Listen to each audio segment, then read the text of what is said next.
कहते हैं मस्जिद चला गया, नमाज पढ़ के आया तो दोपहर का वक्त था। मेरी बीबी कहने लगी इसको को खाना खा ले। कहते हमने कहा खाना खा लो, तो कहने लगा मैंने रोज़ा रखा, रमज़ान भी नहीं था, नफली रोज़ा रखा हुआ। फरमाते हैं शाम हुई, मैंने 3 दिनार दिए तो मैंने कहा तेरा नाम क्या है? कहने लगा मैंने आपसे कहा था मैं किसी सवाल का जवाब नहीं दूंगा। कहते वो चला गया। अगले दिन मैं फिर लेने गया उसे, काम कुछ और निकल आए तो लोगों ने बताया वो सिर्फ हफ्ते वाले दिन आता है। मैंने कहा क्यों? कहने लगे जी वो कहता है मेरा हफ्ते का खर्चा 3 दिनार है, जब 3 दिनार कमा लेता हूँ तो बाकी सारा टाइम अल्लाह रसूल की जिक्र में गुजार दिया करता हूँ।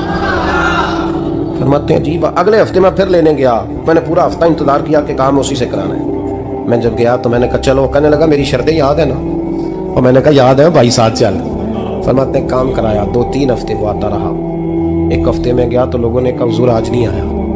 क्यों? कहने लगे बीमार हो गए। कहाँ घर है? कहने लगे बगदाद के कब्रिस्तान के पीछे जो कच्ची आबादी है उसमें रहता है। फरमाते मैं गया, दरवाजे पे दस्तक दी तो कहने लगा हुजूर आप हैं? दरवाज़ा खुला है, आ जाइए। फरमाते मैं अंदर गया तो मैंने कहा तुम्हें कैसे पता चला? मैं कहा तुम्हें कैसे पता चला मैं आया हूँ? कहने लगा हुजूर अल्लाह वाले हो, आप नहीं आना था, वरना अमीर तो गरीबों का पता लेने कोई नहीं आते। कहते मैं करीब गया तो कहने लगा मैं आपका इंतजार कर रहा था, तेज बुखार है, तप रहा। जेब से कुछ पैसे निकाले, कहने लगा ये पैसे रखने। एक अंगूठी निकाली, कहने लगा हुजूर आज रात को मेरा इंतकाल हो जाएगा, इन पैसों का कफन खरीद के सुबह जनाजा पढ़ के मुझे दफन कर देना, और जब दफन करो तो ये अंगूठी लेके असर के बाद हारून रशीद के पास जाना। आप उसे कहना मैंने मिलना है, पर वो आपको टाइम नहीं देगा। आप उसको आवाज दीजिएगा कि तेरी एक अमानत